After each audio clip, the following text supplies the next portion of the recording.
हीर रांझा की कहानी में कैदों का क्या किरदार है।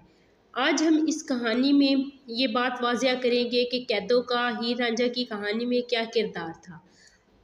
कैदों की कहानी। कैदो हीर का चाचा था जो नहायत चालाक, खुदगर्ज और साजिशी तबीयत का मालिक था। वो हीर की मोहब्बत रांझा से सख्त नापसंद करता था, क्योंकि वो नहीं चाहता था कि हीर अपनी मर्जी से शादी करे या ख़ानदान की इज्जत को ख़तरे में डाले। जब कैदो को हीर और रांझे की मोहब्बत का पता चला तो वो बहुत गुस्से में आया। इसने हीर के वालिदैन को भड़काया और कहा कि ये मोहब्बत ख़ानदान के लिए शर्मिंदगी का बायस बनेगी। इसके मशवरे पर ही हीर की ज़बरदस्ती शादी खेड़ा ख़ानदान में कर दी गई। बाद में जब रांझा साईं बनकर वापस आया और हीर से मुलाकात हुई तो दोनों ने दोबारा एक होने का फ़ैसला किया। लेकिन कैदो ने एक साजिश तैयार की। इसने हीर को जहर दूध में मिलाकर दे दिया ताकि इसकी शादी रांझा से ना हो सके। कहते हैं कि वही दूध रांझा ने भी पिया और इसी तरह दोनों मोहब्बत करने वाले दुनिया से रुखसत हो गए। कैदो को अवामी तौर पर हमेशा नफ़रत की निगाह से देखा गया है। वो पंजाब की लोक कहानियों में गद्दारी, साजिश और जुल्म की अलामत बन चुका है। कैदो पंजाबी लोक दास्तान हीर रांझा का मनफी किरदार है, जो हीर का चाचा था और कहानी में जालिम, हासिद करने वाला और रवायती इज्जत की सोच रखने वाला शख्स के तौर पर दिखाया गया है।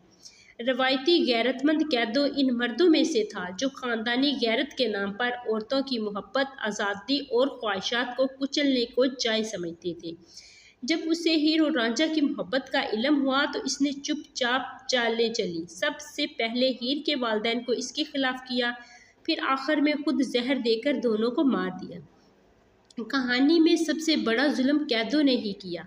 जहर मिला दूध हीर को पिलाना ताकि वो रांझा से शादी ना कर सके। ये काम इसने इज्जत बचाने के बहाने किया, लेकिन दरअसल इसके दिल में हसद और सख्ती थी। असल में वो चाहता ही नहीं था कि हीर अपनी पसंद के लड़के रांझा से शादी करे।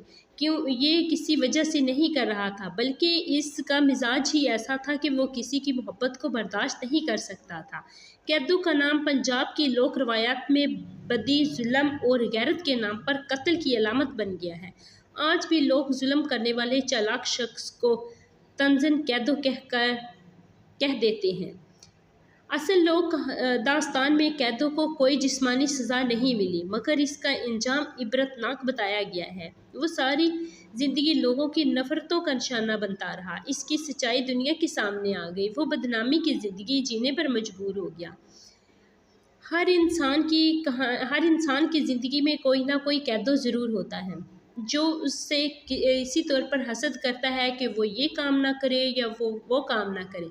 लेकिन इंसान को वही करना चाहिए जो इसका दिल करे, जिस पर उसका दिल आमादा हो।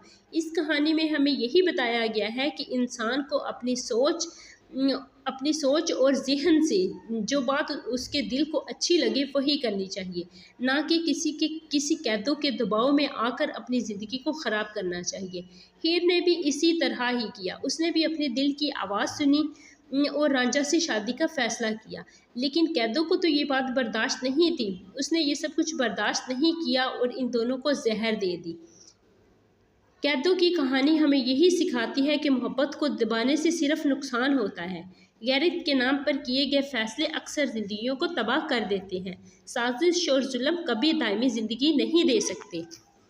अगर आपको मेरी ये कहानी अच्छी लगी तो प्लीज़ चैनल को सब्सक्राइब कर दें और साथ लगी बेल आइकन को भी प्रेस कर दें। Thank you.